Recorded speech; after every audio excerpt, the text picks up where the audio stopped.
Rodriguez Chaudry exhaled slowly, watching his breath form a white cloud in the frigid morning air. The temperature had plummeted overnight to -15 Celsius, and the research facility's external temperature regulation system had failed spectacularly. Not that it bothered him much. Growing up in the Himalayan foothills had prepared him for worse.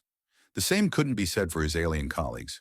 Through the reinforced glass of the observation deck, he could see the Trozilian contingent huddled in their personal environmental suits, their slender frames trembling despite the protective technology.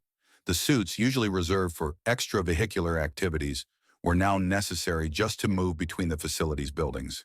"Your species is remarkably adaptable, Doctor." "Chaudry," came a voice behind him. Rodriguez turned to find Dr. Lishva standing in the doorway, her iridescent scales shifting from deep purple to a soft azure as she stepped into the light. Even by Almeraxian standards, she was striking, tall and graceful with elongated limbs that moved with hypnotic fluidity. The delicate frills extending from her temples to her shoulders quivered slightly in what Rodriguez had learned was an expression of scientific curiosity. "Just Rod, please," he reminded her, offering a smile. "And it's not adaptation so much as evolution. Earth hasn't exactly been gentle with us." "Your homeworld is terrifying," Lishva replied, moving closer to the window. Despite her environmental suit being significantly lighter than those worn by the Trozilians, she still wore a breathing apparatus that filtered Earth's oxygen mix down to levels her system could tolerate. "I reviewed your planetary data again last night. 60% of your surface is covered in a corrosive liquid that would dissolve my respiratory system. Your atmospheric pressure would crush most Almeraxian organs, and your gravity—" She made a trilling sound that Rodriguez had come to recognize as a shudder. "Yet you volunteered to come here," Rodriguez noted.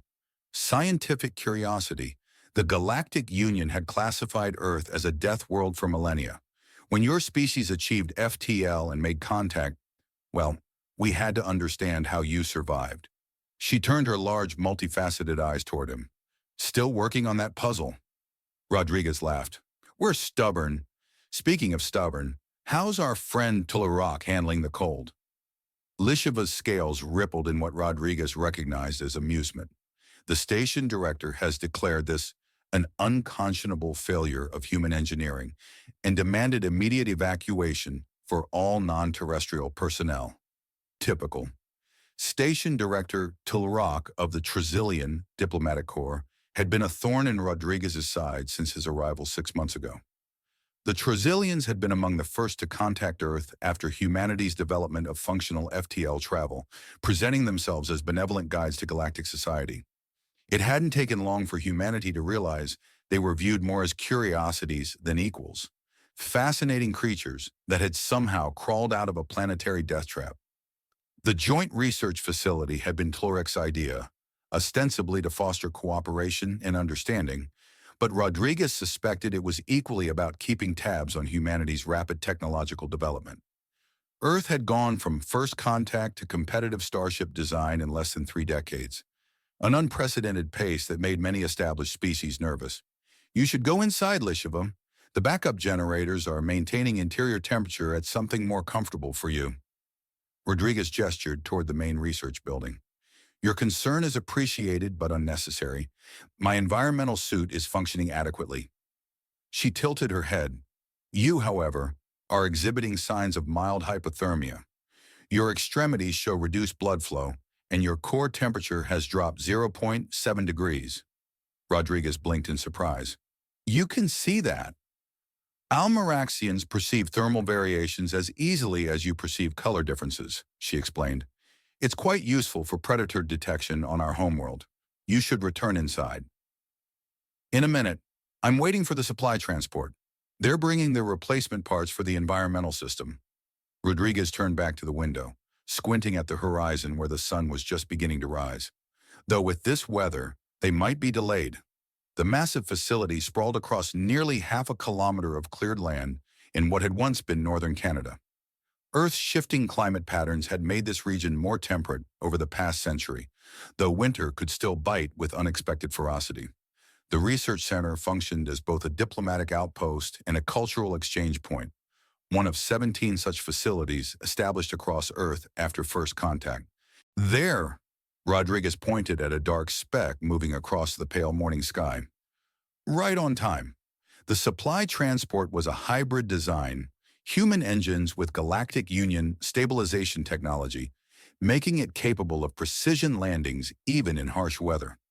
The ship descended slowly, sending swirls of snow dancing across the landing pad.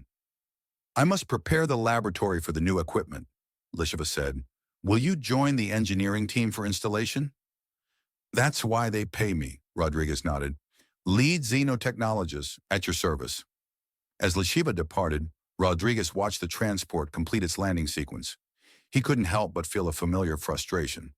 Despite his expertise, 3 doctorates and 15 years of groundbreaking work in xenocompatible technology, he still felt the Trozilians viewed him as little more than a clever animal performing tricks. Humanity had been welcomed into the galactic community, yes, but conditionally, like bringing a feral creature into your home, hoping it wouldn't make a mess on the expensive carpet.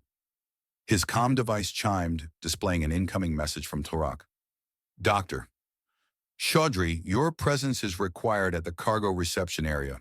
Immediately, Rodriguez sighed, pushing himself away from the window. The message hadn't said please, but then again, Torok never did.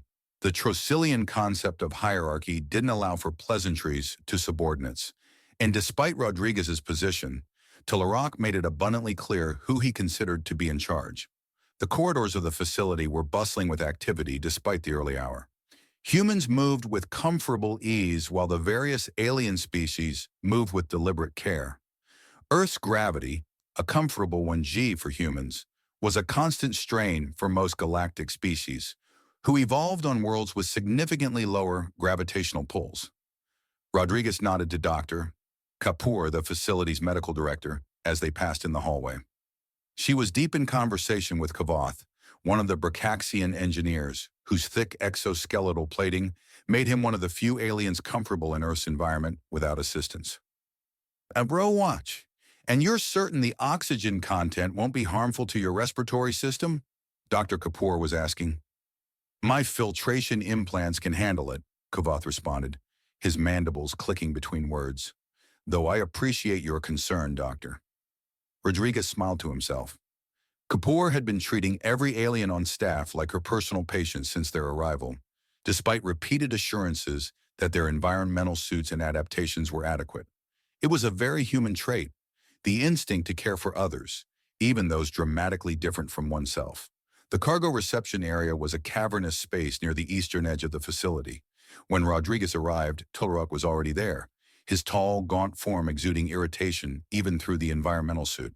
The Trozilian's cranial ridges were flushed a deep crimson, a sign of agitation Rodriguez had learned to recognize. "Dr. Chaudhry," Torok's voice carried the distinctive harmonic undertones of his species, "explain why these replacement components are incompatible with our existing systems." Rodriguez approached the open cargo container, examining the gleaming components inside. "They're not incompatible, Director. They're just next-generation models." "Which means they're untested," Torok retorted. "Not untested. They've been field-proven at 3 other joint facilities. These systems integrate Trozilian atmospheric regulation technology with human thermal control systems." Rodriguez ran his hand along the smooth housing of the main control unit. "They're 50% more efficient and 30% more reliable in extreme conditions. Conditions which wouldn't be a concern if this facility had been established in orbit, as I originally suggested," Torok said stiffly. Rodriguez bit back his initial response. This was an old argument and one he wasn't likely to win. The Galactic Union preferred orbital facilities, sterile, controlled environments that could be precisely regulated. Humans had pushed for planetary-based research centers, arguing that real understanding came from immersion in Earth's environment. Instead, he said, "The point of this facility is to study Earth and humans in their natural environment, Director. That's difficult to do from orbit." Torok's breathing apparatus emitted a soft hiss as he exhaled in what Rodriguez recognized as frustration. "Very well. How long until these systems are operational?" "My team can have it done in 12 hours. Unacceptable. Non-terrestrial personnel cannot endure these conditions for half a day. The interior environmental controls are functioning on generator power, Rodriguez pointed out. It's only the exterior regulations and pathways between buildings that are affected. And if your generators fail? Claroc's voice carried a note of genuine concern beneath the irritation. Rodriguez understood then. It wasn't just bureaucratic obstinance. Tlaroc was actually afraid. To a Trozillian whose homeworld maintained a steady, mild climate year-round. Earth weather extremes were genuinely terrifying. We have triple redundancy on the generators, and if all else fails, we have emergency protocols to evacuate non-terrestrial personnel to the orbital station. Rodriguez softened his tone. No one's going to freeze, Director. Tlaroc seemed to consider this for a moment before giving a stiff nod. Proceed with installation. I expect hourly progress reports. As the Trozillian departed, Rodriguez began organizing the engineering team. Humans and the more cold-tolerant alien species would handle the external work, while others focused on interior systems integration. Several hours into the installation, Rodriguez found himself on the facility's roof, connecting atmospheric regulation conduits in the biting cold. Beside him worked Jorvik, a burly Norwegian engineer who seemed completely unbothered by the temperature. Pass me that molecular bonding tool, would you?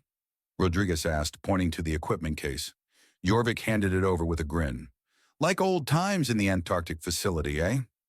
Remember when the thermal shields failed during that storm? Rodriguez laughed. How could I forget? -40 for 3 days straight. We had to thaw out the communication array with handheld heaters. The Galactics thought we were insane. Jorvik chuckled. Hrektal locked himself in the emergency pod and refused to come out until the shuttle arrived. Can't blame him. His species evolved on a desert world. Below freezing is lethal to them without protection. They worked in companionable silence for a while before Jorvik spoke again. Ever wonder why they're really here, Rod? The Galactics, I mean. Rodriguez paused, considering. Scientific exchange officially. Keeping an eye on the dangerous new species unofficially. You think they're afraid of us? Not afraid exactly, more cautious. We're an anomaly to them. Most spacefaring species evolved on gentle worlds with stable environments. Earth is chaos by comparison. We're the products of millions of years of random catastrophes, mass extinctions, and climate upheavals. So we're the cockroaches of the galaxy? Jorvik smirked. More like the tardigrade, Rodriguez replied, surprisingly resilient in conditions that would kill most other things. As if to punctuate his point, a gust of wind whipped across the roof, carrying ice crystals that stung their exposed skin. Rodriguez barely noticed. His mind was already on the next phase of installation and the challenges that lay ahead. What neither of them knew was that those challenges would soon become far more severe than a simple system failure. 3 days after the environmental system repairs, Rodriguez found himself in the facility's massive hydroponics bay. Earth plants thrived under carefully controlled conditions, while alien botanical specimens were segregated in specialized containment units that mimicked their native environments. Lisheva moved gracefully between the rows of experimental earth crops, her scales shifting to a verdant green that nearly matched the plants surrounding her. Since the environmental crisis, she'd spent more time with Rodriguez, seemingly fascinated by humankind's casual acceptance of Earth's hostile conditions. Your species cultivates these organisms for sustenance? She asked, examining a tomato plant with careful fingers. Food, yes, but also medicine, materials, even pleasure. Rodriguez plucked a ripe strawberry and offered it to her. This one's primarily for enjoyment, sweet, with complex flavor compounds. Lisheva hesitated. Is it compatible with my biology? The xenobiology team cleared it for Almeraxian consumption last month. Apparently, your digestive system handles earth fruits surprisingly well. She accepted the berry, examining it through multifaceted eyes before carefully removing her breathing apparatus and placing the fruit in her mouth. Her expression shifted through several incomprehensible alien configurations before settling on what Rodriguez recognized as pleasure. Remarkable, she said, replacing her breather. Such intense sensory information from something so small. Rodriguez grinned. That's what makes Earth special. Everything here evolved to compete, for resources, for reproduction, for survival. Our plants develop complex chemical compounds to attract specific pollinators or deter specific predators. Our animals develop specialized adaptations for their ecological niches. And humans adapted to adapt, Lisheva finished. Your species' primary evolutionary advantage appears to be neurological plasticity and problem-solving capacity. We're stubborn, Rodriguez repeated his earlier assessment. When the environment tries to kill us, we refuse to die and instead figure out how to change the rules. Their conversation was interrupted by the facility's alert system. A gentle chime followed by an automated announcement. Attention all personnel. Incoming weather front detected. Severity classification, moderate. External activities will be restricted in 6 hours. Please complete all outdoor operations and return to main structures before 1800 hours. Lisheva's scales rippled with concern. Another climatic disruption? Just a thunderstorm, Rodriguez said reassuringly. Fairly common this time of year. Your definition of moderate weather includes electrical atmospheric discharges capable of instantly terminating biological functions, Lisheva noted dryly. Lightning rarely hits people, Rodriguez shrugged, and the facility has protection systems. Systems which failed 3 days ago, she reminded him. Different systems, different failure points. Trust me, weather is the least of our concerns. The words had barely left his mouth when his communication device issued an urgent alert. The message was from orbital control, marked Priority 1. Rodriguez's blood ran cold. We need to get to the command center. Now! They rushed through the facility, joining the stream of personnel converging on the central command hub. When they arrived, Telerock was already coordinating with the orbital station, his usual composure notably absent. Immediate evacuation of all non-terrestrial personnel, he was saying as Rodriguez entered. Shuttle capacity is sufficient if we... Director, Rodriguez interrupted. What's the situation? Telerock turned, his cranial ridges pulsing with stress colors. Dr. Chaudhry. The Harmony of Worlds suffered catastrophic drive failure during approach. 83 passengers and crew, including the Galactic Union Science Council delegation. Survivors? Rodriguez asked, already moving toward the monitoring station. Unknown. They managed partial emergency procedures before communications failed. Their trajectory will bring them down approximately 3 kilometers from this facility. Rodriguez examined the projected impact zone on the main display. That's the northern ridge, rough terrain but accessible. He turned to the emergency response coordinator, Dr. Williams. What's our rescue capability? We have 2 all-terrain vehicles equipped for xenomedical emergencies, Williams replied. 4 human staff with wilderness rescue training, including myself. Not sufficient, Telerock declared. We must wait for Union rescue vessels. How long? Rodriguez asked. Nearest appropriate vessel is 73 minutes out, plus deployment time. Rodriguez shook his head. Too long. If there are survivors, Earth conditions will kill them long before help arrives. The approaching storm complicates matters, Williams added. We have a narrow window before conditions become hazardous, even for human rescuers. Telerock's breathing apparatus hissed as he processed this information. You propose sending humans into dangerous conditions to attempt rescue? It's what we do, Rodriguez said simply. After a tense moment, Telerock nodded. Proceed, but exercise extreme caution. The Science Council delegates are irreplaceable minds. Rodriguez was already moving, calling out assignments. Williams, prep the medical team. Jorvik, get the terrain vehicles ready. Kapoor, prepare the xenomedical bay for multiple species trauma. Lisheva, he turned to the Almaraxian scientist who had followed him into the command center. I will accompany you, she said firmly. It's dangerous out there, Rodriguez warned. I am rated for field research in Class 3 hostile environments, she replied. Additionally, my species can perceive thermal signatures at distances your instruments cannot match. I may detect survivors your team would miss. Rodriguez hesitated, then nodded. Gear up, we leave in 10 minutes. The preparation area buzzed with activity as the rescue team assembled equipment. Rodriguez selected cold weather gear, emergency medical supplies, and communication devices designed to function in electromagnetic interference. Around him, the human members of the team moved with practiced efficiency, their faces set with determination. Lishva entered wearing a reinforced environmental suit, her movements slightly restricted by the protective layers. "Is this storm truly of moderate severity by Earth standards?" she asked. "For this region, yes," Rodriguez replied, checking the seals on her suit. "Further south, they get much worse. Hurricanes that can flatten entire cities, tornadoes that lift houses off their foundations. Yet humans continue to inhabit these areas. Like I said, we're stubborn," Rodriguez smiled grimly. "And we adapt. We build stronger houses, develop better warning systems, create emergency protocols." "Your species thrives on overcoming challenges," she observed. "We don't have much choice. Earth doesn't give second chances."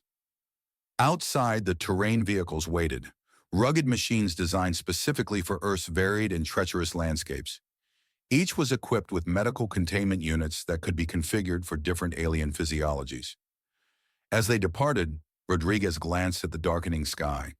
The storm front was moving faster than predicted, heavy clouds rolling in from the west. They would have less time than he'd hoped. The journey to the impact site was arduous, even with the specialized vehicles. The northern ridge consisted of dense forest and rocky outcroppings, made treacherous by patches of ice and snow.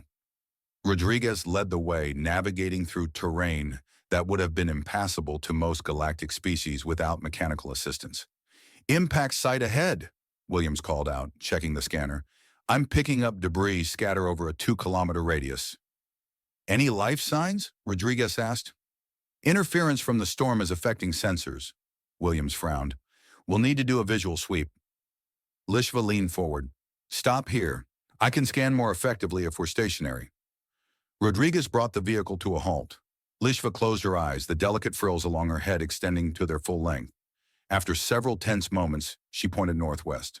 "There, multiple thermal signatures approximately 600 meters in that direction, significantly below optimal temperature ranges for most galactic species." "They're freezing," Rodriguez translated. "Williams, alert base. Jorvik, bring the medical kits. Let's move." They proceeded on foot, the terrain too rough for vehicles. The first signs of the crash came into view, sheared treetops and scattered fragments of the ship's outer hull. "Look," Jorvik pointed to a large section of intact fuselage partially buried in the forest floor. "That's the passenger compartment." They approached cautiously. The ship's emergency systems had deployed what appeared to be a climate-controlled bubble around the damaged section, but the generator was failing, its light flickering ominously. "The barrier will collapse soon," Lishva warned. "Those inside will be exposed to Earth atmosphere and temperature." "Which means death for most of them?" Rodriguez finished grimly. He activated his communicator. "Base, this is Rescue 1.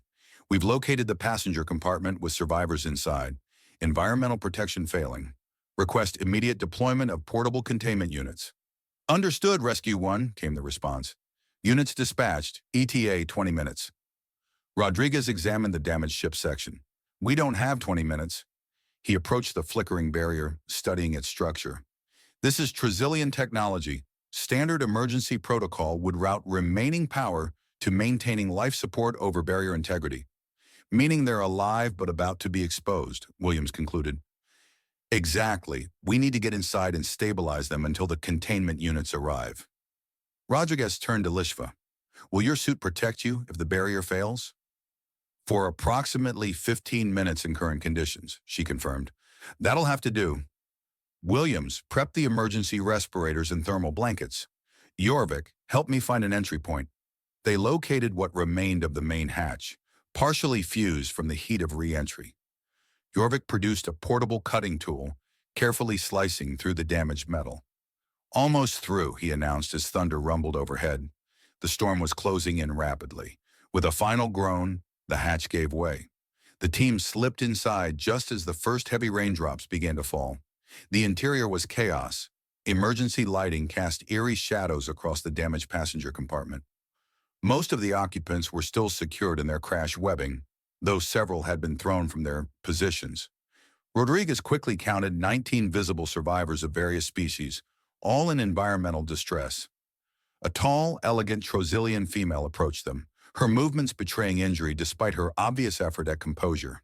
"You are from the research facility," she asked, her translator struggling with the damage to her suit. Yes, Rodriguez confirmed. I'm Dr. Rodriguez Chaudry, xenotechnologist. We have medical personnel and equipment coming, but we need to stabilize everyone until it arrives. I am head counselor Nisril of the Science Council, she introduced herself. Your assistance is unexpected, but welcome. How many survivors? Williams asked, already moving among the injured. 23 confirmed alive of 83 aboard, Nisril replied. Many require immediate medical intervention. The environmental barrier is failing, Rodriguez explained. Earth's atmosphere will be fatal to most of you without protection. A look of alarm crossed Nisril's features. Our emergency respirators were damaged in the crash. We have only 7 functional units for 23 survivors. Rodriguez assessed the situation rapidly. Williams, distribute the emergency respirators we brought to the most critical cases. Jorvik, help me seal this compartment as best we can to slow atmospheric contamination. What about thermal protection? Lishva asked. Current external temperature will cause systemic shock in most galactic species within minutes of exposure. Rodriguez looked grim. We use what we have. Thermal blankets for the most vulnerable and body heat. Body heat? Nisril looked confused. Humans generate significant thermal energy, Lishva explained. It's how they survive in cold environments. You're suggesting physical contact with humans? A Verkatu scientist with delicate, transparent skin looked horrified at the prospect. I'm suggesting survival, Rodriguez replied bluntly. When the barrier fails, the temperature in here will drop to near freezing within minutes. Union rescue is still at least 40 minutes out. It's human body heat or death by hypothermia. As if to emphasize his point, the environmental barrier flickered violently before stabilizing at a dimmer intensity. We've got minutes at most, Williams warned, distributing the last of their emergency respirators. Rodriguez removed his outer jacket. Anyone without respiratory protection, gather in the center. When the barrier fails, hold your breath as long as possible. We'll rotate the respirators among you until help arrives. The aliens looked uncertainly at one another before complying, moving closer together as instructed. What about you? Nisril asked Rodriguez. I'm human, he replied simply. I can breathe Earth's air. With a final surge, the environmental barrier collapsed. Immediately, the temperature plummeted as Earth's colder air rushed in. The aliens without respirators held their breath as instructed, while those with protection huddled around the most vulnerable. Rodriguez and his human team members pressed close to the aliens, sharing their body heat. Lishva helped coordinate, her thermal vision allowing her to identify those whose body temperatures were dropping most dangerously. Like this, Rodriguez demonstrated, wrapping his arms around a shivering ichthyolon whose crystalline skin structure made it particularly vulnerable to thermal shock. The aliens' discomfort at the physical contact was obvious, but overridden by survival instinct. Outside, the storm intensified. Lightning flashed, illuminating the damaged compartment in stark relief. Thunder followed almost immediately, causing several aliens to flinch in alarm. Just noise, Rodriguez reassured them. It can't hurt you in here. The cold is affecting my cognition, gasped a Medusan scientist, his tentacled appendages curling in distress. Stay with me, Williams urged, securing a thermal blanket around the alien while checking his vital signs. Focus on my voice. Incoming message from base, Jorvik announced. The transport with containment units is delayed by the storm. New ETA 30 minutes. Rodriguez looked around at the suffering aliens, many of whom were already showing signs of severe environmental stress. Some couldn't breathe without assistance for more than a few minutes. Others were rapidly succumbing to hypothermia. They won't last that long, he said quietly to Williams. What options do we have? She asked. Rodriguez thought rapidly, considering and discarding possibilities until one remained. It was risky, potentially deadly, but better than certain death. We need to restore power to the ship's environmental systems, he decided. How? Jorvik looked skeptical. The main power core is completely fried. I checked it on the way in. Not the main core, the auxiliary systems. Rodriguez turned to Nisril. This is a diplomatic vessel, yes? Standard Union design. Yes, she confirmed, struggling to speak through her damaged respirator. Then it has a secondary power system for life support, separate from the main drive. Rodriguez was already moving toward what remained of the control panel.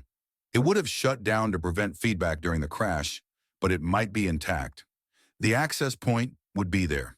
Lisheva pointed to a section of the wall now partially crushed by structural collapse. Jorvik, help me clear this, Rodriguez called, already pulling at the debris. Together they worked quickly, clearing a path to the auxiliary system's access panel. The metal was warped from heat, the control interface dark. No power, Jorvik observed. Manual override, Rodriguez replied, pulling tools from his belt. He pried open the panel, revealing a complex array of alien technology. This connects to the environmental regulation system. If I can bypass the safety protocols and reroute emergency power. His hands moved with practiced precision despite the cold that was now making his fingers stiff. Years of studying alien technology, often against the reluctance of species protective of their technological advantages, were paying off. There should be an emergency initialization sequence, he muttered. Lisheva, can you read these markings? The Almaraxian moved closer, examining the alien script. Emergency restoration protocol, but it requires authorization codes. Which none of us have, Jorvik groaned. We don't need them, Rodriguez said, examining the circuitry. The verification system connects here. If I create a bypass. He worked feverishly, aware that around him aliens were beginning to lose consciousness as Earth's atmosphere invaded their lungs and the cold seeped into their bodies. Williams and the medical team were rotating the limited respirators among the most critical cases, but it was only delaying the inevitable. Almost. Got it. Rodriguez connected the final circuit. For a moment, nothing happened. Then, with a hum that rose to a whine, the auxiliary power system engaged. Lights flickered on across the control panel. Environmental systems, Williams called out. Coming online, Rodriguez confirmed, adjusting settings rapidly. Atmosphere regulation first, then temperature. A gentle hiss signaled the start of filtered air flowing into the compartment. The temperature began to rise slowly but steadily. It's working, Lisheva confirmed, her thermal vision tracking the change. Core body temperatures stabilizing in most subjects. Outside, the storm had reached its full fury. Rain lashed the damaged ship, and wind howled through gaps in the hull. Lightning struck somewhere nearby with a deafening crack that shook the ground beneath them. But inside, aliens, who moments before had been facing death, now breathed easier as the environmental systems provided air they could survive. The rising temperature brought relief from the deadly cold of Earth's winter. How long will the auxiliary power last? Nishril asked, her voice stronger now. A few hours at most, Rodriguez admitted, but we only need to hold until rescue arrives. A sudden transmission broke through the storm interference. Rescue 1, this is base. Union rescue vessels have arrived in orbit. They're dispatching shuttles with full medical teams. ETA 12 minutes. Relief washed over Rodriguez. They had done it. Bought enough time for proper help to arrive. As they waited, Nisril approached Rodriguez. Your actions today were unexpected. Just doing my job, he replied. Your job does not typically involve risking your life for beings not of your species, she observed. The galactic records on humanity suggested your kind prioritize self-preservation. Rodriguez couldn't help but laugh, though the sound held little humor. Whoever compiled those records hasn't spent much time with humans. We're reckless, stubborn, and have a habit of running toward problems instead of away from them. A curious evolutionary trait, Nisril mused. Maybe, or maybe it's just what happens when you evolve on a planet that's constantly trying to kill you. Rodriguez looked around at the aliens they had saved. You develop an instinct to protect others from the same fate. Through the damaged hull, they could see the lights of approaching rescue shuttles, their powerful engines pushing through the storm. Help had arrived, but the real revelation was just beginning for both humans and aliens alike. 3 days after the rescue, the facility had transformed. What had begun as a research center was now functioning as an impromptu medical facility and diplomatic hub. Union medical ships orbited overhead, but Earth's atmosphere made direct transport impossible for the most severely injured survivors. Rodriguez found himself working around the clock, adapting human medical technology to meet alien physiological needs. The rescue had changed something fundamental in the dynamic between species. The aliens who had once viewed humans with scientific curiosity or thinly veiled condescension now regarded them with something closer to wary respect. The Medusan ambassador is responding well to treatment, Dr. Kapoor reported during the morning briefing. Another day and he should be stable enough for transport to the orbital facility. And Counselor Nisril? Tularak inquired. The Trazilian director had been unusually subdued since the crash, his typical administrative bluster replaced by genuine concern for his people. Her injuries were severe but not life-threatening, Kapoor replied. The exposure to Earth's atmosphere caused respiratory inflammation that's taking time to resolve. Rodriguez studied the medical data scrolling across his tablet. Something caught his attention, a pattern in the recovery rates of different species. Has anyone else noticed this? He asked, highlighting the relevant data. The Almaraxians and Bracaxians are recovering at nearly twice the rate of other species. Their physiologies are more adaptable to environmental stress, Kapoor suggested. Or, Lisheva interjected, they have had more direct exposure to Earth conditions during their time at this facility. The room fell silent as the implications sank in. Are you suggesting, Tularak began slowly, that limited exposure to Earth conditions has strengthened their physiological resilience? It's a hypothesis, Rodriguez confirmed. The data shows that aliens who spent more time in Earth-approximate conditions, even with protective measures, are demonstrating enhanced recovery capabilities. Fascinating, murmured Nisril, who had insisted on attending despite her injuries. This could revolutionize our understanding of physiological adaptation. It's more than that, Rodriguez said. It suggests that controlled exposure to challenging environments could potentially benefit galactic species who have evolved in stable conditions for millennia. Before the conversation could continue, alarms blared throughout the facility. Red emergency lights pulsed in rhythm with the sound. What now? Tularak demanded. The facility's AI responded immediately. Warning: severe geological instability detected. Seismic event imminent. Magnitude estimated at 7.3 on the Richter scale. All personnel implement earthquake protocols immediately. Earthquake? Nisril looked alarmed. Your planet's crust is rupturing? Tectonic plate movement, Rodriguez explained rapidly, already moving toward the emergency stations. Earth's crust is divided into sections that float on molten mantle. Sometimes they shift suddenly. Is this normal? Tularak asked, genuine fear evident in his voice. Normal enough, Rodriguez confirmed grimly. Everyone move to designated safety areas. Aliens with environmental suits, put them on now. If facility integrity is compromised, you'll need protection from Earth's atmosphere. The ground began to tremble beneath their feet, a gentle vibration that rapidly intensified. Around them, equipment rattled on tables. The reinforced walls of the facility groaned under sudden stress. Move! Rodriguez urged, guiding the aliens toward the nearest safety zone, a reinforced section of the facility designed to withstand structural collapse. The shaking intensified. Overhead lights swung wildly before failing, plunging sections of the facility into darkness. Emergency lighting activated, casting everything in an eerie red glow.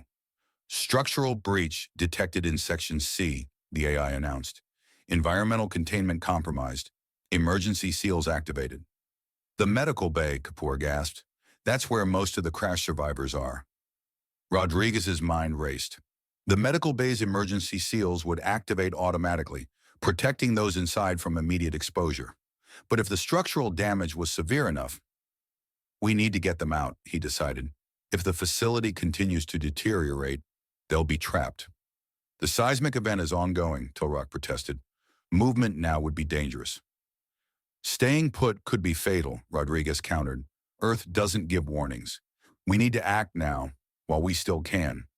The facility shuddered again as another, stronger wave of seismic energy passed beneath them.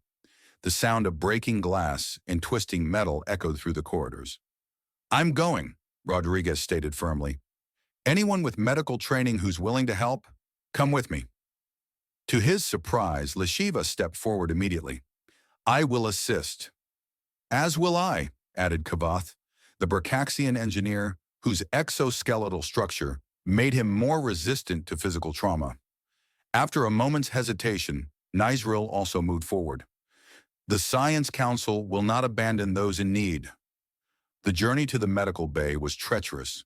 The once pristine corridors were now obstacle courses of fallen ceiling panels, broken equipment, and exposed wiring.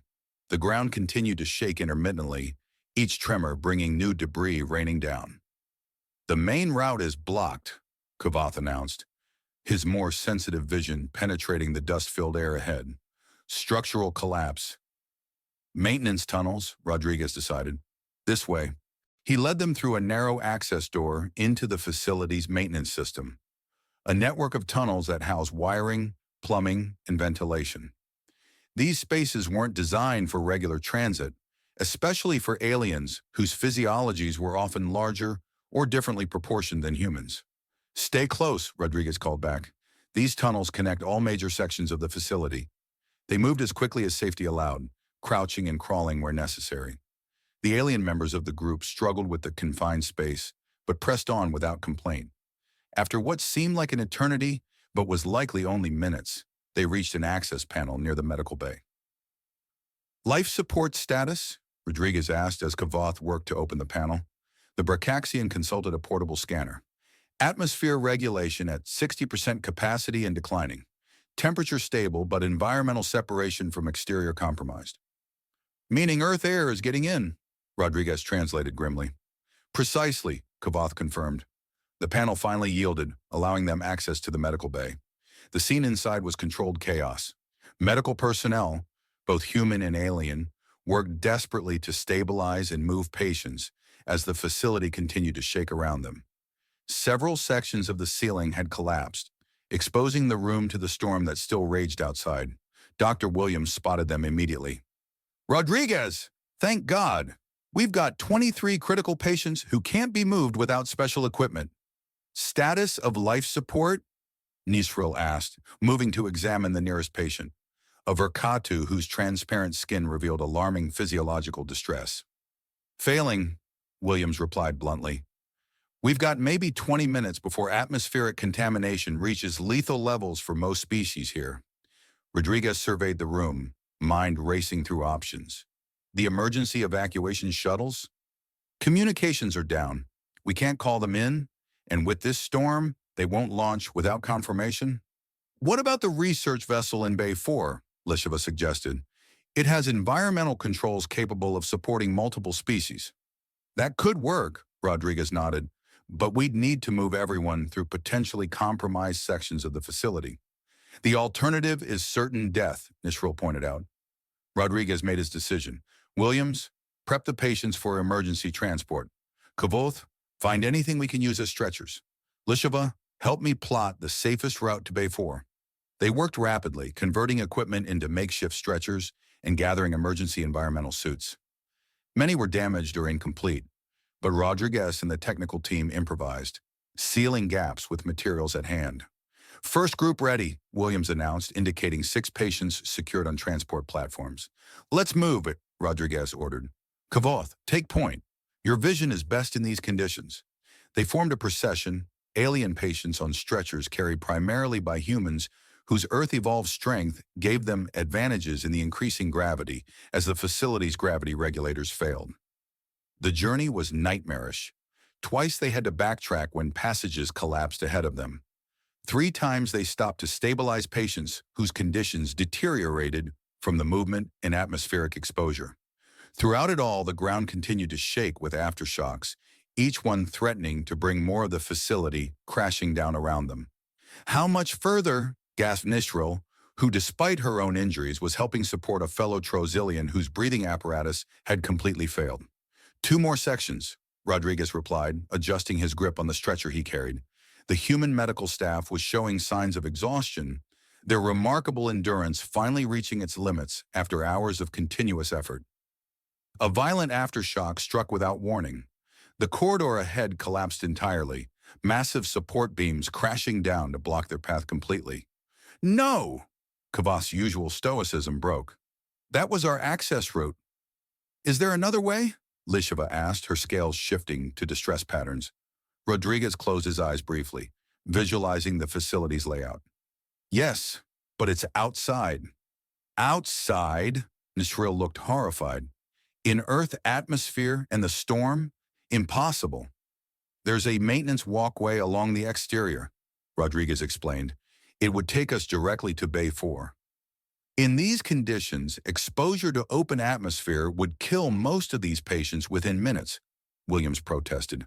Not if we move fast enough, Rodriguez countered, and not if we protect them.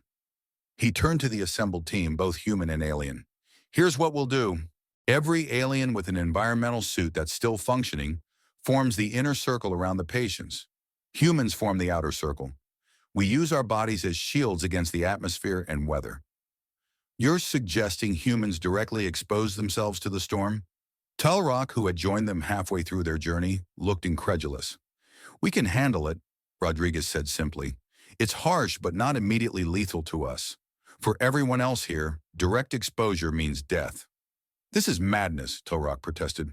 This is survival, Rodriguez replied firmly. Earth style. After a moment of tense silence, Nishril spoke. The Science Council recognizes the wisdom in Dr. Chaudhry's proposal. We will proceed as outlined. They prepared rapidly, creating a formation with the most vulnerable patients and aliens at the center, surrounded by those with functioning environmental protection, with humans forming the outermost layer. The exterior access is 20 meters ahead, Rodriguez instructed. Once outside, we move as a single unit. No stopping, no matter what. The walkway is narrow, so maintain formation at all costs. He moved to the exterior door and placed his hand on the emergency release. Everyone ready? Determined nods answered him. Rodriguez activated the release. The door slid open, and Earth unleashed its fury upon them. Wind howled into the corridor with nearly physical force. Rain lashed horizontally, each droplet stinging like tiny projectiles. Lightning split the sky overhead, illuminating the scene in stark, electric brightness, before plunging them back into storm-darkened gloom. Move! Rodriguez shouted over the tempest. The group advanced onto the narrow maintenance walkway, humans taking the brunt of the storm. The wind threatened to tear them from the platform, while the rain reduced visibility to mere meters. Lightning struck one of the facility's lightning rods nearby, the thunder so immediate and powerful that several aliens stumbled in shock. Rodriguez found himself on the outer edge, his body creating a barrier between the storm and a critically injured Medusan, whose tentacled respiratory system would dissolve on contact with Earth's oxygen-rich rain. The cold was intense, the wind chill pushing temperatures well below freezing. Ice began to form on exposed metal surfaces almost instantly. 9 meters! Rodriguez called out, encouraging the group forward. Keep moving! A violent gust caught them halfway across, nearly pushing several humans off the walkway. Rodriguez grabbed the railing with one hand while anchoring an Ichthalon patient with the other, his muscles burning with the effort. 5 meters! The exterior of Bay 4 came into view, a reinforced door that promised safety from the elements. Kavath reached it first, inputting the access code with trembling digits. The system is damaged, he shouted back. Manual override required. Rodriguez fought his way to the front, rain plastering his hair to his skull and clothes to his body. His fingers were numb with cold, but he forced them to work the mechanical release anyway, ignoring the pain as frozen metal burned his skin. With a hydraulic hiss, the door finally yielded. They pushed inside, the last human barely clearing the threshold before Rodriguez sealed it behind them. Inside Bay 4, the research vessel waited, a sleek craft designed for atmospheric and near-space research. Its systems were already active, environmental controls humming efficiently. Get everyone aboard, Rodriguez ordered, his voice hoarse from shouting against the storm. Medical team first, then patients, then everyone else. They worked with practiced urgency, moving the injured aliens into the ship's main cabin, which Williams rapidly reconfigured into an emergency medical bay. Environmental controls were adjusted for each species, creating microenvironments where possible to accommodate different atmospheric needs. Once everyone was aboard, Rodriguez sealed the vessel's hatch and moved to the control center. Bay doors are inoperable from facility systems, he announced, examining the diagnostics. We'll have to override from here. Can this vessel withstand the storm? Nishril asked, concern evident in her voice. It's designed for atmospheric research on Earth, Rodriguez replied, his hands dancing across the controls. This storm is rough but well within operational parameters. The ship's systems engaged with a low hum, auxiliary power coming online. Rodriguez activated the emergency bay door override, and ahead of them, the massive doors began to slide open, revealing the storm-swept landscape beyond. All personnel secure for departure, he announced over the internal communication system. We're heading for the orbital facility. As the ship rose from its cradle, guided by Rodriguez's steady hands, the facility behind them shuddered with another major aftershock. Sections of the structure visibly collapsed, confirming that their decision to evacuate had been the right one. The research vessel pushed into the storm, its advanced stabilization systems compensating for the violent wind shear. Rain lashed against the viewport, creating a distorted view of the world outside. Lightning flashed all around them, atmospheric electricity interacting with the ship's energy shields in coruscating displays. Rodriguez piloted with unwavering focus, his experience with Earth weather allowing him to anticipate and compensate for conditions that would have terrified most galactic pilots. Beside him, Leshiva monitored the ship's environmental systems, ensuring that the alien passengers remained protected from Earth's hostile atmosphere. As they ascended through the storm layer, the violence of the weather gradually diminished. The dark clouds thinned, and suddenly they broke through into clear sky, stars visible above while the storm raged below. Orbital facility. This is Research Vessel Horizon, Rodriguez transmitted. We have evacuated 23 critical patients and supporting personnel from the ground facility, requesting immediate docking and medical assistance. Understood, Horizon, came the reply. Docking Bay 3 is prepared for your arrival. Medical teams standing by. Rodriguez guided the ship toward the orbiting station, a massive structure that gleamed in the sunlight above Earth's atmosphere. Unlike the planet below, the station offered stable, controlled conditions ideal for most galactic species. As they approached, Rodriguez became aware of a presence beside him. Nisril had moved to the co-pilot's position, her injuries apparently insufficient to keep her from witnessing this moment. Your actions today defy categorization, Doctor. Chaudhry, she said quietly. How so? Rodriguez asked, adjusting their approach vector. The Galactic Union has classified species for millennia based on physiological capabilities, technological advancement, and developmental potential, she explained. Humans were cataloged as emergent adaptives, physically unexceptional, but with notable problem-solving capabilities. Sounds about right, Rodriguez shrugged, focusing on the docking procedure. It is entirely inadequate, Nisril countered with surprising intensity. What I have witnessed today, what all of us have witnessed, suggests that humanity possesses qualities our classification systems have no metrics to measure. The ship docked with a gentle shudder, securing itself to the orbital facility. Outside the viewport, medical teams could be seen rushing toward the airlock, preparing to receive the injured. We just did what needed doing, Rodriguez said simply, powering down the flight systems. Anyone would have. No, Doctor. Chaudhry, Nisril replied softly. They would not. That is precisely my point. As they disembarked, transferring patients to the waiting medical teams, Rodriguez became aware of something unprecedented. Aliens of various species watching the humans with expressions that, despite physiological differences, registered universally. It was respect.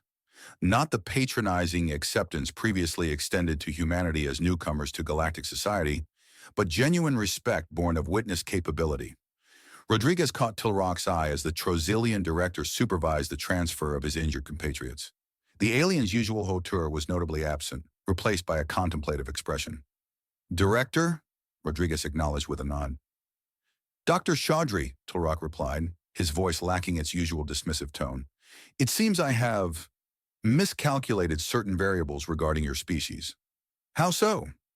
I believed humanity's rapid technological advancement was your primary contribution to the Galactic Union. I failed to recognize that your true value lies elsewhere. Before Rodriguez could respond, a medical emergency pulled them both back to the immediate crisis. The rescued aliens from the crash were being integrated into the orbital facility's advanced medical systems, their conditions stabilizing under proper care. Hours later, exhausted but satisfied, Rodriguez found himself in an observation lounge, staring down at the storm-covered landscape of northern Canada. From this height, the violent weather system that had threatened their lives appeared almost beautiful. Swirling patterns of cloud and lightning against the backdrop of Earth's blue and green surface. "It looks so peaceful from up here," came Lishiva's voice as she joined him at the viewport. "One would never guess at its hostility." "Beauty and danger often go hand in hand on Earth," Rodriguez replied. "Maybe that's why humans are the way we are." "And how is that, exactly?" she asked, her scales shifting through thoughtful patterns of color. Rodriguez considered the question, watching as lightning flickered through the clouds below. "Contradictory," he finally answered. "We're fragile but resilient, selfish but self-sacrificing, destructive but protective. We evolved in an environment that gave us no choice but to become whatever we needed to be to survive the next challenge." "The Science Council is convening an emergency session," Lishiva informed him. "Counselor Nisril has proposed a complete reevaluation of humanity's classification and role within the Galactic Union." "Because we carried some people through a storm?" Rodriguez raised an eyebrow. "Because you did what was considered impossible without hesitation," she corrected. "You treated conditions that would exterminate most species as mere inconveniences to be overcome." She moved closer, her multifaceted eyes reflecting the Earth below. "The galactic community has been stagnant for millennia, Doctor. Chaudhry, we have created perfect environments, eliminated threats, removed challenges. In doing so, we may have eliminated the very forces that drive advancement." "And you think humans are the answer?" Rodriguez asked skeptically.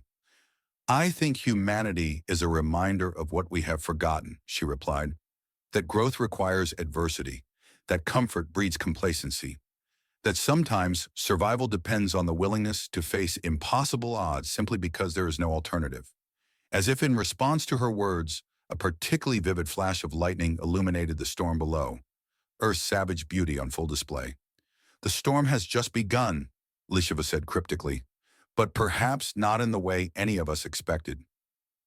2 weeks after the earthquake, the formal inquiry began. The orbital facility's Grand Assembly Hall had been converted into a hearing chamber, with representatives from 12 major galactic species in attendance. At the center of it all sat Rodriguez Chaudhry, feeling distinctly uncomfortable in his dress uniform. "To summarize," intoned Elder Vethk of the Regulatory Council, "the sequence of events began with an environmental system failure at the Terrestrial Research Facility, continued with the rescue of crash survivors, and culminated in the evacuation during seismic activity." "That's correct," Rodriguez confirmed, his voice carrying clearly through the chamber's perfect acoustics. "And during these events, humans repeatedly exposed themselves to conditions that would be rapidly fatal to most galactic species. We did what was necessary to ensure everyone's survival," Rodriguez replied carefully. He was acutely aware that this wasn't merely a fact-finding mission. It was a fundamental reassessment of humanity's place in the galactic hierarchy. Elder Vethek's compound eyes focused intently on Rodriguez. "Dr. Chaudhry, would you characterize the actions taken as exceptional, even by human standards?"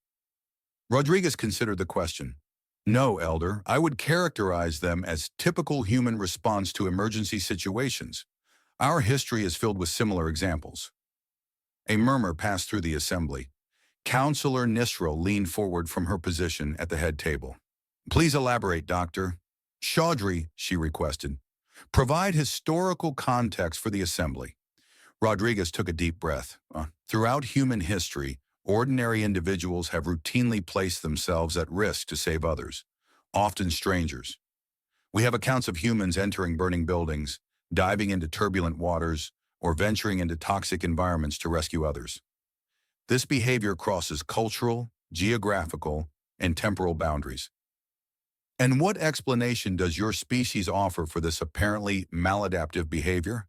asked Cathral, a Venturi philosopher whose species prided themselves on pure, logical reasoning. "There are many theories," Rodriguez replied. "Evolutionary psychologists suggest group survival benefits. Sociologists point to cultural reinforcement. Some argue it's a uniquely human moral impulse." "And your personal assessment?" Nisril pressed. Rodriguez looked around the chamber at the assembled aliens. beings from worlds where predictable environments had shaped predictable evolutionary paths. How could he explain the chaotic crucible that was Earth? I believe it's the legacy of our homeworld, he finally said. Earth has never allowed us the luxury of certainty. Throughout our evolutionary history, survival has required adaptation, cooperation, and sometimes sacrifice. We learned that sometimes the only way to ensure our own survival was to ensure each other's. Elder Bethek made a notation on the floating display before him. This brings us to the central question of these proceedings. What implications does humanity's innate resilience have for the Galactic Union's structure and protocols? The question hung in the air, its significance evident to everyone present. The Union had existed for millennia, with clear hierarchies based on technological advancement, biological capabilities, and developmental stages. Humanity's recent inclusion had been as junior members, fascinating newcomers whose proper place was still being determined. Until now. If I may address this question, Tulrock spoke up, rising from his seat among the Trazilian delegation. His presence at the inquiry had been unexpected, given his previous attitudes toward humans. The director is recognized, Elder Vethek acknowledged. For the past 7 standard cycles, I have supervised human researchers at the terrestrial facility, Tulrock began. During this time, I cataloged numerous instances of what I considered irrational behavior, unnecessary risk-taking, inefficient problem-solving approaches, and disregard for established protocols. Rodriguez suppressed a sigh. It seemed Tulrock hadn't changed after all. I now recognize, Tulrock continued, surprising everyone, that my assessment was fundamentally flawed. What I interpreted as evolutionary deficiencies were, in fact, adaptive advantages I lacked the context to recognize. The assembly stirred, unused to hearing such admissions from a Trazilian official. The events of the past weeks have demonstrated that humanity possesses capabilities the Union has not witnessed in 50 millennia of recorded history, Tulrock stated firmly. Not merely physical endurance, though that is remarkable, but an adaptive resilience that transcends biological limitations.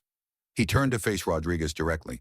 I observed Dr. Chaudhry and his human colleagues treat lethal environmental conditions as mere inconveniences. I watched them improvise solutions that no Union emergency protocol could have anticipated. Most significantly, I witnessed them risk their own survival for beings not of their species without hesitation or expectation of reward. What is your recommendation to this assembly, Director Tulrock? Elder Vethek asked. That the classification of humanity be immediately revised from emergent adaptive to essential partner, Tulrock replied without hesitation, and that human representatives be integrated into all Union emergency response and adaptation protocols. The assembly erupted in discussion, various species communicating in their native languages as translation systems struggled to keep pace with the overlapping conversations. Elder Vethek raised a limb for silence. Before we deliberate on Director Tulrock's recommendation, the assembly would benefit from hearing directly from those whose lives were saved. Lishava of Almarax, please address the assembly. Lishva rose gracefully, her scales shifting to formal patterns of deep blue and gold. Esteemed members of the assembly, my observations align with Director Tulrock's assessment, but extend further. What we have witnessed is not merely a species with unusual capabilities, but potentially the catalyst our galactic community requires. She moved to the center of the chamber, her posture conveying the significance of her statement. For 10,000 years, the Union has prioritized stability and safety. We have engineered our environments to eliminate threats, modified our biology to reduce vulnerabilities, and structured our societies to minimize unpredictability. Her scales rippled with intensity. In doing so, we have eliminated the very forces that drive innovation and resilience. We have become, as a collective, what my species calls pool-bound, like creatures who have never experienced the currents of open water. Rodriguez watched as her words visibly impacted the assembly. Several species showed physical signs of discomfort at this direct challenge to galactic orthodoxy. Humanity, Lishva continued, evolved on a world that never permitted such complacency. Their biology, psychology, and social structures reflect constant adaptation to changing threats.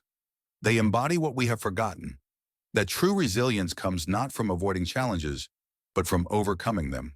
She turned to face Rodriguez. I propose that beyond emergency protocols, humanity be invited to participate in a comprehensive exchange program, not merely to teach us their methods, but to reintroduce the concept of productive adversity to our collective development. The chamber was silent as her words sank in. Rodriguez realized he was witnessing a pivotal moment in galactic history, a fundamental reconsideration of principles that had guided interspecies relations for millennia. Elder Vethek's voice broke the silence. Dr. Chaudhry, you have heard the assessments and proposals. What is humanity's position on this matter? Rodriguez stood, feeling the weight of the moment. He wasn't a diplomat or politician, just a xenotechnologist who had done what any human would have done in the same situation, yet somehow he had become the voice of humanity in this transformative discussion. The people of Earth have always understood that we're stronger together than alone, he began. Throughout our history, our greatest achievements have come through cooperation, despite differences. We would welcome deeper integration with the Galactic Union, not as teachers or saviors, but as partners. He paused, choosing his next words carefully. But I would caution against idealizing human resilience. It was born from hardship and has often come at great cost. If the Union seeks to incorporate human approaches, it should be done thoughtfully, not through artificial imposition of Earth-like conditions. What would you suggest instead? Nisril asked. Collaboration, Rodriguez replied simply. Humans working alongside other species in environments that challenge both, finding solutions that draw on diverse evolutionary backgrounds.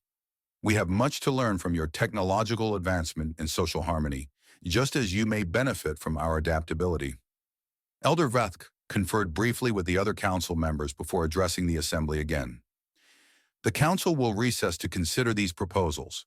We shall reconvene in 2 standard cycles to announce our determination. As the assembly dispersed, Rodriguez found himself surrounded by aliens from various delegations, all eager to speak with him. The change in attitude was palpable, from scientific curiosity about an unusual species to genuine interest in collaboration. Dr. Chaudhry, a voice called from the edge of the crowd. Rodriguez turned to find Tlarok waiting at a respectful distance. Director, Rodriguez acknowledged, excusing himself from the others. I wish to convey. Tlarok seemed to struggle with the concept. Gratitude. My understanding of your species was fundamentally flawed. This error could have had significant consequences had events unfolded differently. Coming from a Trozillian, this was tantamount to groveling. Rodriguez suppressed a smile. Cultural understanding takes time, Director. We're still learning about each other. Indeed. Tlarok hesitated, then continued with uncharacteristic uncertainty. The facility on Earth will require substantial reconstruction. I would value your input on design modifications to better accommodate the unpredictability of your homeworld. I'd be happy to help, Rodriguez replied, recognizing the olive branch for what it was. Excellent. I shall arrange a preliminary discussion tomorrow. With a formal gesture of respect that Rodriguez had never received from him before, Tlarok departed. As the chamber emptied, Rodriguez found a quiet moment to gaze through the vast viewport at Earth below. From this distance, it looked so peaceful. Blue oceans, white clouds, green and brown landmasses. It was hard to reconcile this serene image with the planet that had shaped humanity through millions of years of environmental challenges, predators, diseases, and natural disasters. It is beautiful, Lisheva said, joining him at the viewport. Deceptively so. Earth has always been that way, Rodriguez replied. Breathtaking beauty, hiding constant danger. Like its inhabitants, she observed. Rodriguez laughed. I wouldn't go that far. The council will approve the proposals, she said confidently. Your species has demonstrated value that cannot be ignored. And if they don't? Lisheva's scales rippled with amusement. Then humanity will continue doing what it has always done, defying expectations and overcoming obstacles. The Union will simply take longer to benefit from your perspective. Rodriguez considered this. What happens now? Really, beyond the diplomatic language and formal integrations? Now, Lisheva replied thoughtfully, We begin the true work of understanding each other, not as curiosities or superiors, but as complementary species with different strengths. My kind evolved in stable pools with predictable predators. We developed precision and specialization. Your kind evolved in chaotic environments with unpredictable threats. You developed adaptability and resilience. She turned her multifaceted eyes toward him. Together, we may achieve what neither could alone. That's a hopeful perspective, Rodriguez noted. Hope, Lisheva said, is perhaps humanity's most remarkable export. In a universe that tends toward entropy, you somehow maintain faith in better outcomes against overwhelming evidence. Rodriguez smiled. We're stubborn that way. Below them, Earth continued its eternal rotation, indifferent to the profound discussions its children had inspired among the stars. Storms formed and dissipated. Tectonic plates shifted imperceptibly. Life adapted to changing conditions. The endless dance that had forged humanity continuing as it had for billions of years. The galaxy would never be quite the same again. 1 year later, Rodriguez stood at the edge of the newly reconstructed research facility, watching as a diverse group of aliens navigated the carefully designed Earth immersion course that had been his brainchild. The area featured controlled exposure to various Earth conditions, slightly elevated gravity, moderate weather variations, and graduated introduction to Earth's atmospheric composition. Ambassador Cathral is showing remarkable adaptation, noted Dr. Kapoor, who had been monitoring the participants' physiological responses.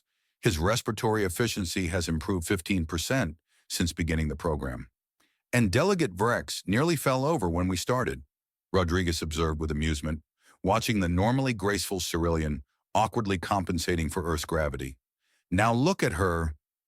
The Cerulean was moving with increasing confidence through the outdoor course, her slender frame adjusting to the gravitational pull that had initially overwhelmed her. It wasn't exactly human fluidity, but it was substantial progress for a species that evolved in 0.3 G environments. The program has exceeded projected outcomes, Lisheva said, joining them at the observation point. Her new position as liaison for interspecies adaptation programs kept her traveling between Earth and various Galactic Union facilities, but she always seemed to find her way back to the Canadian Research Center. 27 species have now completed basic Earth adaptation training, she continued.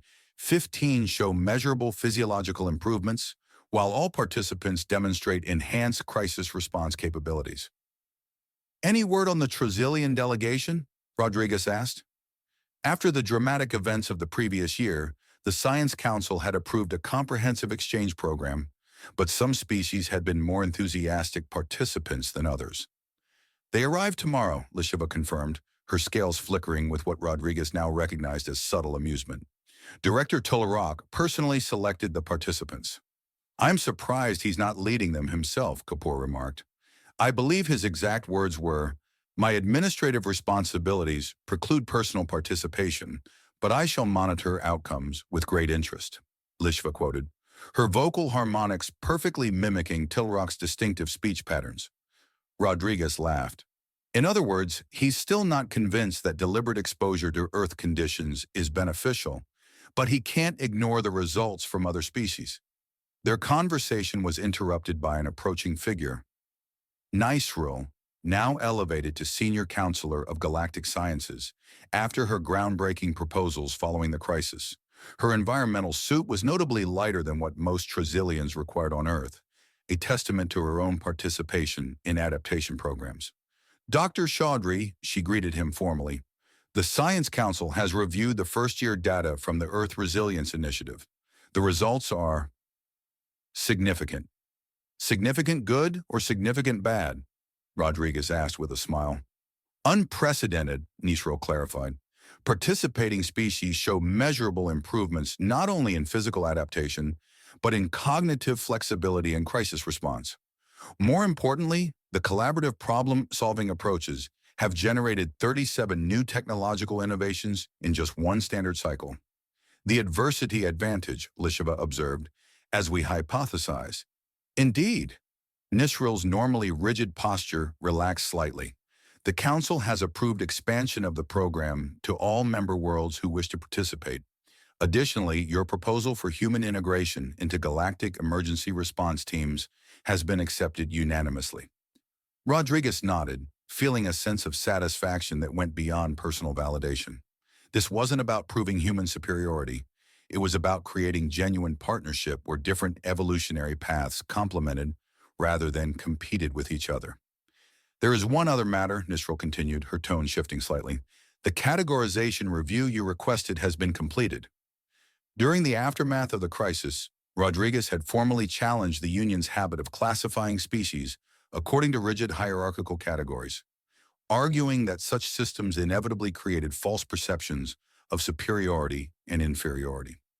And, Rodriguez prompted when Nisril didn't immediately continue, the Council has approved a new framework, she said. Rather than hierarchical classification, species will now be categorized according to adaptive specializations, with recognition that different evolutionary paths produce different but equally valuable capabilities. It was a small change in wording, but a revolutionary shift in perspective for a galactic society that had maintained strict taxonomic hierarchies for millennia. Well done, Doctor. Chaudhry, Nisril acknowledged. Your persistence rivals your species' legendary physical endurance. I'll take that as a compliment, Rodriguez grinned. As intended, she confirmed, before departing to observe the training exercises more closely. Left alone with Lisheva, Rodriguez turned his attention back to the participants navigating the course. They represented a dozen different species, each with their own evolutionary history, biological advantages, and limitations. Yet here they were, voluntarily exposing themselves to conditions that their ancestors would have considered lethal, all in pursuit of greater resilience and understanding. Did you ever imagine this outcome when you rescued that first ship? Lisheva asked quietly. Honestly, I wasn't thinking about galactic implications, Rodriguez admitted. I was just trying to keep people alive. That perhaps is the most fundamental difference, Lisheva observed. For millennia, the Galactic Union has operated on grand theories and sweeping policies. Humanity functions on immediate, practical responses to immediate, practical problems. We're getting better at the big picture stuff, Rodriguez defended, and we are learning to appreciate the immediate, Lisheva countered. The synthesis is proving productive.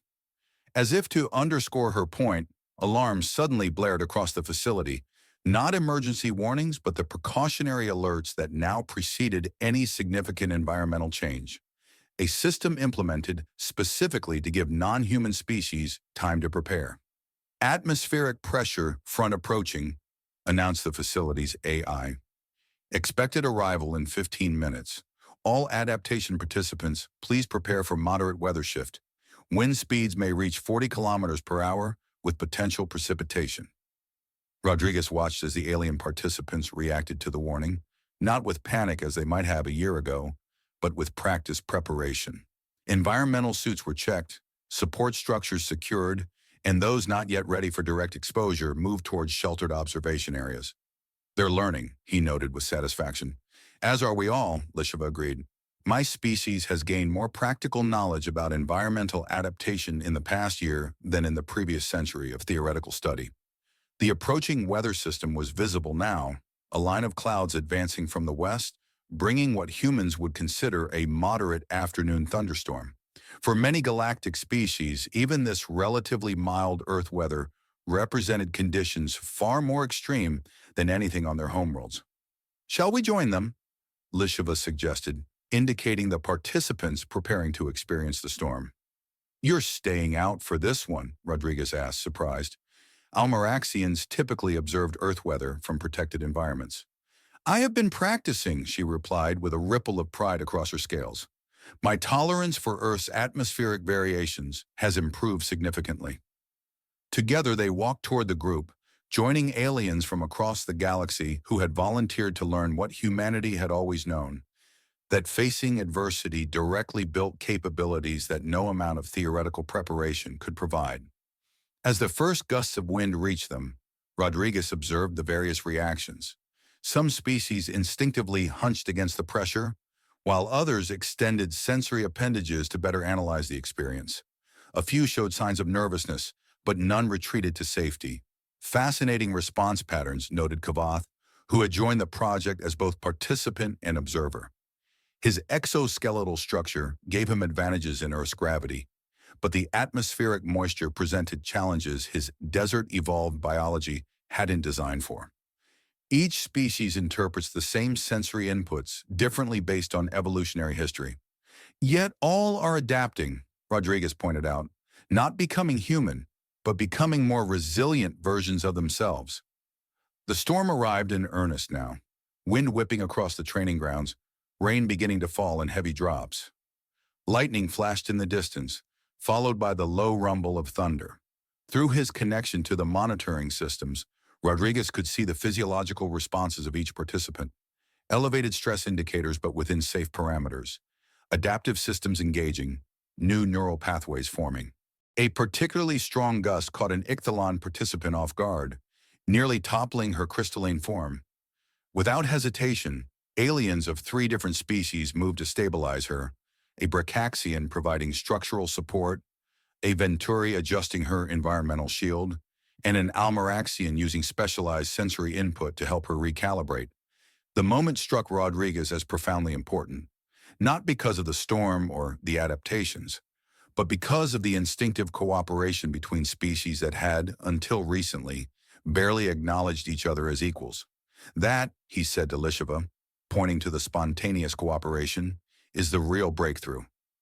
Indeed, she agreed, her scales shifting to patterns of deep satisfaction. The Galactic Union has maintained peace through separation and specialization for millennia. Species interacted through careful protocols and designated representatives. What you have catalyzed is something altogether different. Direct cooperation across biological boundaries. The storm intensified briefly before beginning to pass, moving eastward over the facility. As the rain eased and the wind died down, the alien participants gathered to share their observations and experiences. There was an energy to their interactions that transcended formal scientific exchange, a genuine excitement about shared challenges overcome together. You've created something remarkable here, Doctor. Chaudhry, came Nesril's voice as she approached, her environmental suit glistening with raindrops. Not me, Rodriguez corrected. We all did. Humans provided the initial push, but every species here has contributed to what's happening. Nevertheless, she persisted, it required humanity's unique perspective to initiate. The Galactic Union had reached a point of stagnation that none recognized because all shared the same fundamental assumption, that progress meant eliminating challenges rather than overcoming them. Rodriguez watched as the participants began returning to the main facility, many engaged in animated discussions about their experiences and observations. Where once there had been rigid separation between species, now there was fluid interaction, each bringing their evolutionary advantages to shared problems. What happens next, he asked, though the question was more philosophical than practical. The Council has authorized expeditions to other challenging worlds, Nesril informed him, not to colonize or terraform, but to study and experience. There is discussion of establishing adaptation centers, similar to this one on selected planets throughout Union space. And humanity's role in all this? Partners, she said simply, not guides or leaders, but essential collaborators whose evolutionary history offers perspectives no other species possesses. The storm had passed completely now, leaving behind that uniquely Earth phenomenon that had no direct translation in any galactic language. Petrichor, the smell of rain on dry soil. Rodriguez noticed several aliens explicitly analyzing this sensory experience.